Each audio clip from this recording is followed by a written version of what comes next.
Yeah. It's a different kind of genre of comedy, but if I go back to it, I'm like, I do love that movie. It's just so stupid.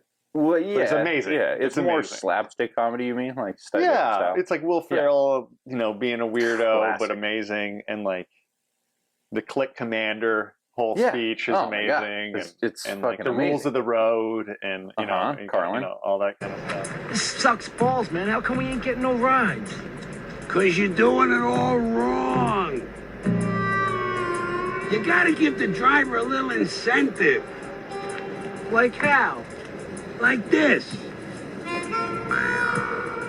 Yeah, but what happens when they pick you up and you don't make with the head? Don't they kick your ass to the curb? Sure, if you don't make with the head.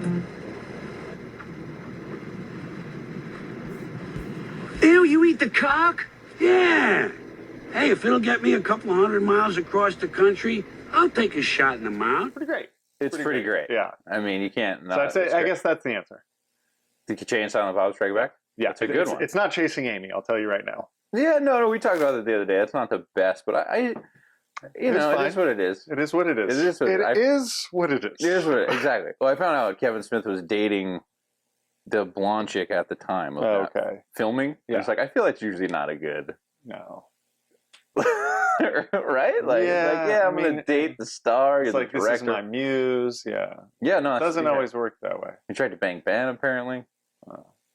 That's cool, right? Yeah. Sure. And I was like, hey, he tried to bang me. They were buddies. Do you know Kevin Smith had Good Will Hunting made? Yeah. Harvey Weinstein did. He did. Well, so Kevin brought it to Harvey. But Kevin and Scott Mosier, who's the partner, is the executive producers on Good Will Hunting. Is it true, the thing that they slipped in the script, that Ben Affleck and Matt Damon, they felt like they were passing the script along and getting rejected, and the whole thing was they weren't going to let anybody make it unless they were starring in it. I heard that, yeah. But they just didn't believe that people were reading it anymore. And so they put in a scene in there where I think it's Matt Damon's character is blowing Ben Affleck's character. Oh, I've never heard that. And like Harvey Weinstein, gets the script or whatever and comes back and they're like, I fucking love the movie, but let's get rid of that fucking blowjob scene. I don't know what that has to do with anything. Necessary. And so it's just it was a hilarious. They're like, all right, we got somebody. It's too bad the story has Harvey Weinstein as the winner of that. No, well, so the way I've never heard that. I don't know if it's true. What I heard, and this is from Kevin Smith, told the story, is Ben gave him the script because they'd worked together that he wrote with Matt, obviously, and Kevin read it in one sitting and was like, "This is fucking amazing." And he had worked with Miramax, who's I think who produced Clerks originally, and I think he made Mallrats at that point. But anyway, then he gave it to them, and Miramax, who was later became the Weinstein brothers. But again, early on, I mean, unfortunately, Harvey made a bunch of a lot of good movies. Miramax was one of the best production companies. It is what it is. It is what it is. But yeah, even his own brother was like, whatever happens to him, fuck that guy. Yeah.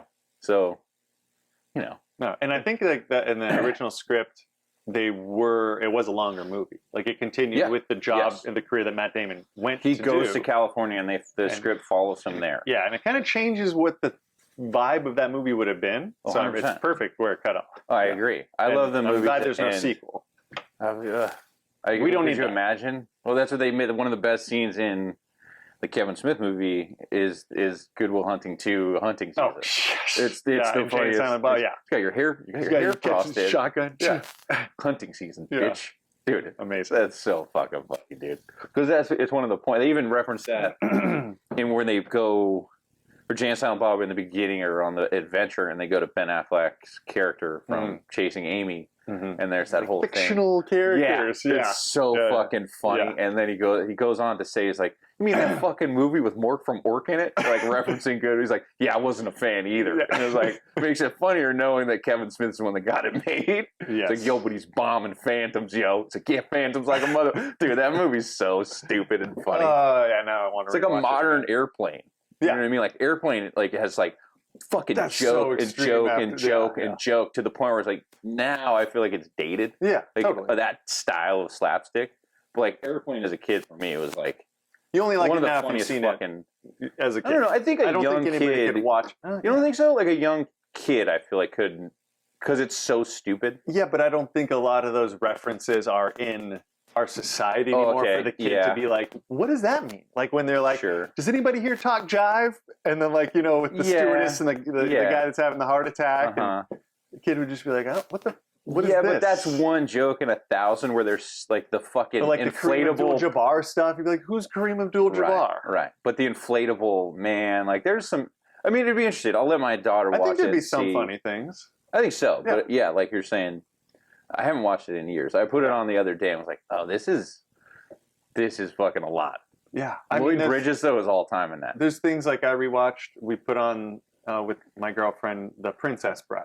And I love it. I've loved it since I was a kid, seen it many times. Phenomenal. She had never seen it. That's why we put it on. Okay. She hated it.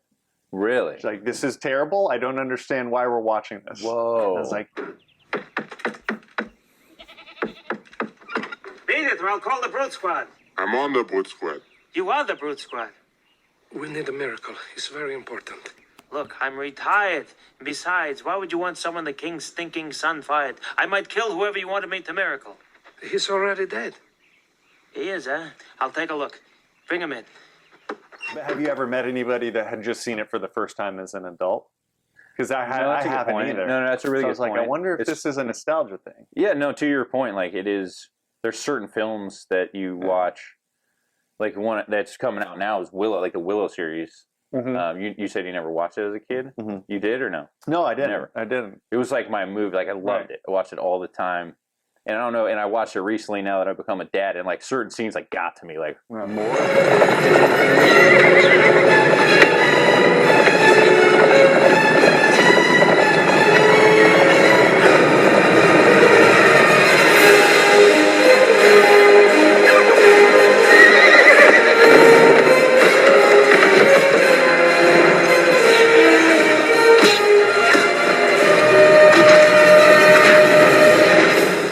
It still had it was a different movie to like your point. Like now that I'm an adult with a kid, I'm like, oh, it's hitting harder. He's saving the baby. But I'm hoping the new one I want it to be good. I've heard good things. Oh, you have? Yeah. Okay. I mean, yeah. Dude, the preview looks fucking sick. Like from what I saw, I'm like, this looks dope. I want it to be good. But you know how it is, dude. You know what I mean? Like they can make any preview look like this is going to be the best thing ever made. Yeah, this is the first Suicide Squad movie. When I saw that preview for that, I was like, this is going to be the greatest comic book movie ever. And it was one of the worst comic book films I've ever seen. I couldn't even get through it. It was hard to get through. Yeah. But at least James Gunn saved that with the next one, kind of thing. I still haven't seen that one, unfortunately. But it's a completely different movie. It's almost like he metaphorically and literally blows up the movie in the beginning to be like, we're starting over. We're starting over. Like even Jared Leto, some people liked his Joker. I do not. I heard unanimously it was not good. It's not for me. Some people are like, no, he did a really good job in that character. And like, what? No, this great. Isn't how I see it. It's just not my version of the Joker. There's a lot of artist renditions, and that's fine. Of course. But I really do like the tattooed kind of like the visual look. Like I thought it was cool, but I don't know how he played it. I didn't even make it to him being in it. He didn't play it poorly. He just played it in a way I don't like it. That's my opinion. Fair enough, dude. I mean, when you see Heath Ledger do it, and when you see, I even liked in the original Batman with Michael Keaton, Jack Nicholson's version. Obviously, it's great, fucking fabulous. Jack, fucking Jack, dude. Maybe that's a dated Batman, but that's still a phenomenal fucking Joker. And right? Yeah. And so what's your best Joker? Like Heath Ledger, it's not even close. Okay. No. Do you include the Joaquin Phoenix in there? Yeah. Okay. Yeah, I agree. I think Joaquin Phoenix, I'd say, is number 2, even though it's not like a comic book movie, which I even makes it better to me. Sure. But yeah, I know what you're saying. His performance clearly was on par with like Heath Ledger. Like they were both acting the best to their abilities. I feel like agree. They're just very, very different. Well, I feel like it's not like the one's not really in the Joker. Like it's not in the lore. Like it is, but it runs parallel. I was about to say it's not comic booky. No, not at all. Well, I mean, the Chris Nolan one is not as it's a comic booky, but like it's. I like that it's very believable compared to like George Clooney's fucking Joker. Right. George Clooney's Gotham City feels like a well, they did dreamscape or something. Yeah, it was. Like I rewatched the second Tim Burton one where Batman Returns. Batman Returns. Penguin and yeah. Catwoman. Yeah. Remembering as a kid, like you're saying, that nostalgia thing of like, oh, this is dope. I remember Danny DeVito was great. And then I watched him like, it's fucking, like you said, like it's a set. And then like the dude cartwheels by him. Like you could see the pacing in the fights and like, oh yeah, this is like fucking rough. Dude. Yeah. When compared to what you see now. And well, again, the choreography, like, the fucking the Heath Ledger one, like the opening montage of them robbing that bank is like, I was just about to say, I saw something today and it was kind of like, what are the best scenes of all time, like opening scenes in movies? And that was up there. One of the first things I thought of. It doesn't even matter what the movie is, what's it called, you go into it and it's just frightening. And it's kind of like, who's going to stop this guy? Well, it sets the stage for this guy. Yeah. Like better, like you said, like what opening where it just grabs your attention. Yeah. One for me, like, is Swordfish. You ever see that one? Yeah. The opening scene is like that big explosion, and then they go back and explain it. It's just like, just grabs you. That scene's like shot like downtown Ventura. Sure. I don't know if you ever knew that, which is fucking sick. Like, that bank is right there downtown Ventura. But yeah, that for any movie, I don't think you've seen it, but the third Die Hard of Heat, the robbery. It's just a very, very long intro, but it is. Well, that's the thing. It's not like fair always because like sometimes it's a moment where it's like an explosion. Yeah, like 3 minutes. Sometimes like a 20-minute. Well, that's the thing. The Heath Ledger scene is like, but what it's cool. It does that sway shot from him standing on the corner getting into the fucking van. Yeah.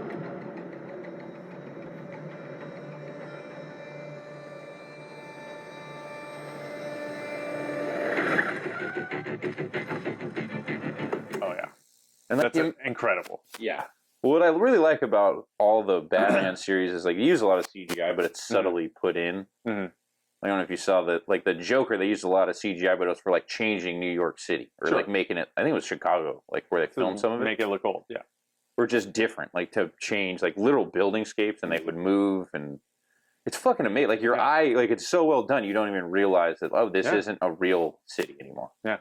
And I always wondered, how do they do this? Is it a set? Is it that? And I didn't realize the CGI got so unbelievable to that point. Yeah, on YouTube, there's a mini doc, like 20, 30 minutes on how they made the Joker, the Todd Phillips one, and they go and they show that stuff, like how they changed it. They made a map, like a fake map of his route to work. Yeah, I was like, dude, these guys are fucking. I mean, it's a great movie. Yeah. But yeah, I would agree. Fucking looking forward to the musical.